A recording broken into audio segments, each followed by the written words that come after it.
Welcome to your reading. Thank you to everyone who's been liking and subscribing. Eight of Pentacles. So somebody is putting their nose to the grindstone, so to speak, working really hard on their projects, perfecting their skills, getting better and better and better every time they do something. Focusing and dedicating their time to their craft. Maybe even making sales, making connections. If not, just really intensely focused and intensely immersed in this craft, which is a financial thing. So I'm feeling like it's a financial thing because this could be something someone could be planning on selling, or someone could be selling, so people could be interested in purchasing whatever it is that this Eight of Pentacles individual is working on, especially if they're very much invested in it and it holds like them, like when you're buying their craft, like you're buying into them, or you're buying a piece of them in some way. And there's the Hierophant. So there's something about tradition and established norms and established rules, policies. Things are a certain way for a certain reason, and it could be that in order to run a successful business, a person has to follow a certain way. There's certain tactics and plans a person could make if they're trying to do business, if they're trying to sell products, if they're trying to maximize their output, or whatever you want to call it, that are established to work. And that if a person wants to be successful in this endeavor, they're having to follow the instructions given to them by other people that are successful in said venture.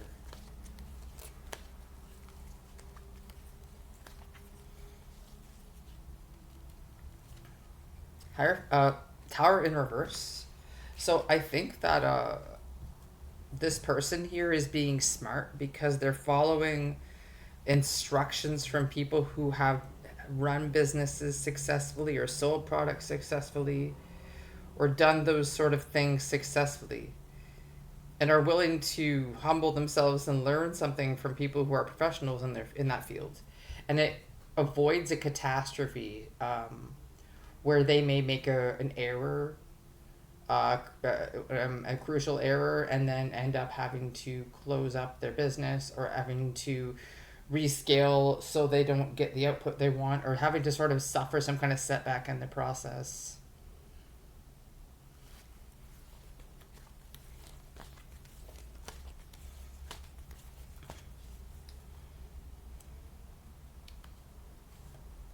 Judgment in reverse.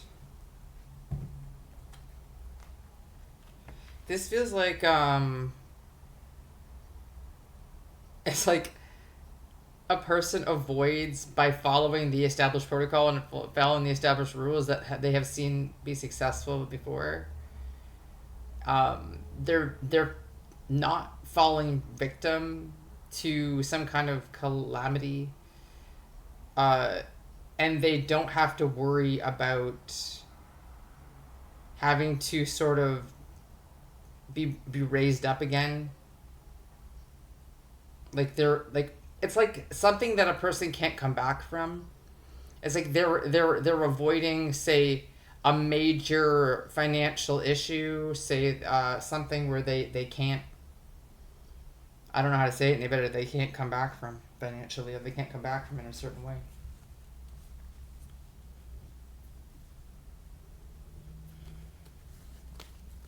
So it's something that they're not having to worry that they're going to have to rebuild themselves, rebuild their process from the ground up, because they're going to avoid that. And the Lovers in reverse, this is if it's just one individual I'm talking about, this talks about like a self-partnering thing. Like where someone's focusing on their own work, focusing on their own selves, and pouring all of that into themselves. Like without having to be worried about sort of having just a scenario, having to file for bankruptcy, and having to see if they will get enough funding to take care of that process, and will they ever be able to do business again. Without having to worry about that, it's just going to not have to be a thing, and they can focus on this Eight of Pentacles and how they feel like they are in tune with themselves and in touch with themselves during the process, which they may have started this process without even thinking about selling it, without even thinking about making money on it. They may have started it just to do something, just to practice a certain craft, because they felt it made them feel more in touch with themselves, or they got to explore like an aspect of their own creativity, and it nurtured a part of them. So that's what that is.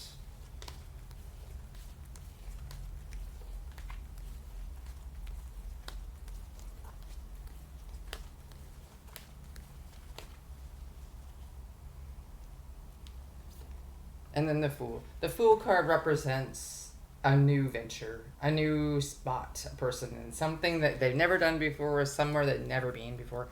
This person could have maybe done things like this in the past. They could have maybe done creative projects, or maybe even sold products, or maybe even done business in the past. But this is the first time that they've done it this way. It's the first time that they've followed established protocols and followed the rules and learned from mentors and joined certain organizations for that reason. Avoided the dreaded overspending, avoided the tower, a possible financial collapse, and they didn't have to be concerned about having to kind of come back from that. So it's not even an issue. They continue to focus on like nurturing the aspect of themselves that feels really like brought out by that creative process, and also by like meeting people and talking to people and like, you know, pitching their business and just expanding their network. And then that's a whole new thing. They maybe have never been here before. Because this is a whole process. This is an entire process that it requires a lot of trust in the process, and a lot of faith in one's own abilities, and also faith in other people, and to, you know, miss those crucial errors, like to misjudge a certain thing, or to not take the direction of the Hierophant and then make crucial mistakes, could set this person back, or to take this person away from what they're focusing on. So they're doing that, and then they're able to get to a place where like they feel this is completely new, that they've never experienced this sort of thing. Or they may just have never run a business before. They may just have never sold products before. They may have never dedicated that much of themselves into their craft. There's a Ten of Wands here. This could actually be a lot to handle, honestly, like, because it is. Especially if this person's a solo business owner, or a solo artist, or a solo entrepreneur or something. It is a lot. It is a lot to learn. It is a lot to cope with. It is a lot to overcome and understand. Especially if there's that fear of making a mistake, or that fear of taking a risk, or that fear of like you know, completely messing it up, or that fear of being seen by other people as too focused on themselves. Like, oh, you don't do anything ever. You just stay home and work. That's all you ever do. You never do anything else. And it's like, yeah, that's the point. And also they're being in a brand new environment where they're not really experienced with this sort of thing, and they have to like sort of learn on the fly. It's gonna be uncomfortable. They could be feeling kind of weighed down and kind of burdened by all of those hats they have to wear, or in this case, wands they have to carry. It could be feeling like they're on the edge of burnout, or it could be feeling like they sometimes just don't want to do it, but they're still doing it, from what it looks like. And then they're in the Star, and the Star is a really positive card. Represents hope, renewal, a sense of recovery, a sense of like being refreshed from within, and something that people sort of see as an example, to sort of follow their light in some aspect.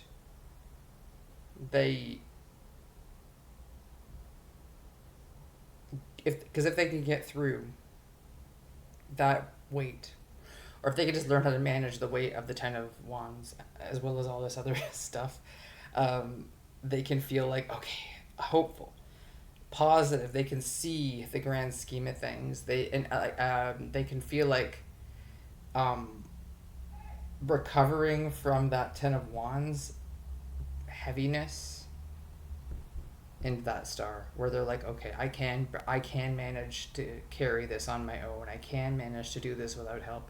I can uh, I can make it through challenges I've never been with before. I can avoid the tower. I can make this much. I can. This is something I can do.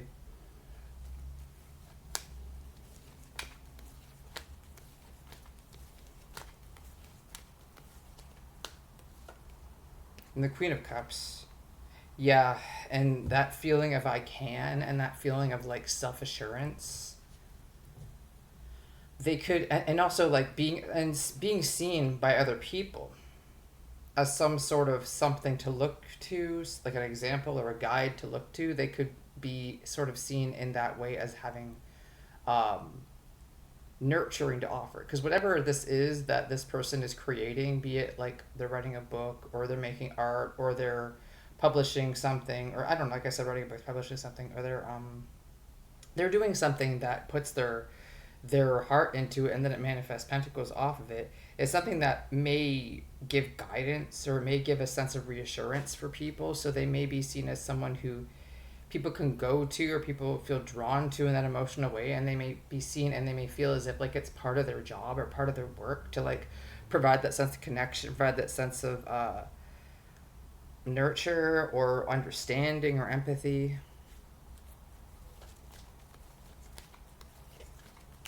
It's like people say, like it's worth it, like all that work and all that stress and all that whatever uncertainty is worth it when you start hitting your stride and when you start making it work and you start seeing the positive outcome of all that work. It becomes absolutely worth it, and it motivates a person through all that discomfort that comes with it.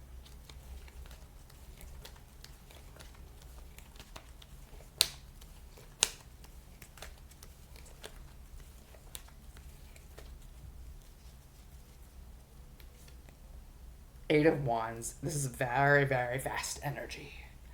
So something about quickly, like I said, it's like a person hits their stride, and then once they start getting like the payoff of all the effort they put into whatever project they're working on, it doesn't even necessarily always have to be financial. It could be other things too. It could be that sense of providing guidance to other people, or providing an example to other people, or sort of providing hope to other people, and providing nurture to other people, and sort of being that sort of guide or like mentor without even necessarily attempting to actually make it that way. It just kind of turns out that way.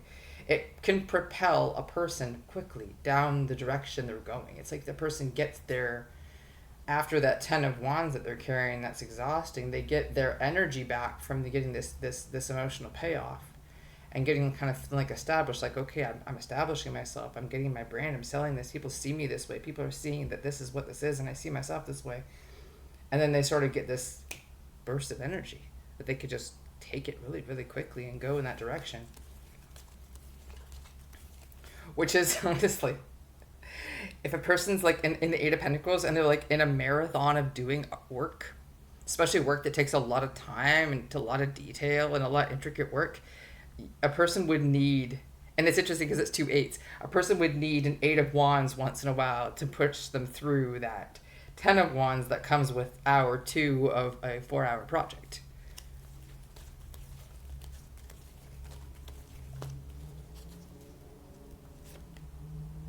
But sometimes the payoff isn't financial right away. Sometimes the payoff is something else instead of the money. So in this case, this person may find that they are not getting their money back right away, or they may feel like they have less money than when they started. This is very, very common when someone starts business or someone starts doing some kind of project that requires a lot of upfront investment, that they don't actually make the money back right away, and sometimes they don't ever make the money back. But what it seems like is if they're getting it back in another way. They're getting it back in that feeling of being renewed and restored emotionally, and sort of being able to offer that guidance and that nurture through the work that they do. And sometimes it becomes like it's less about the money as it is about the connections that people make.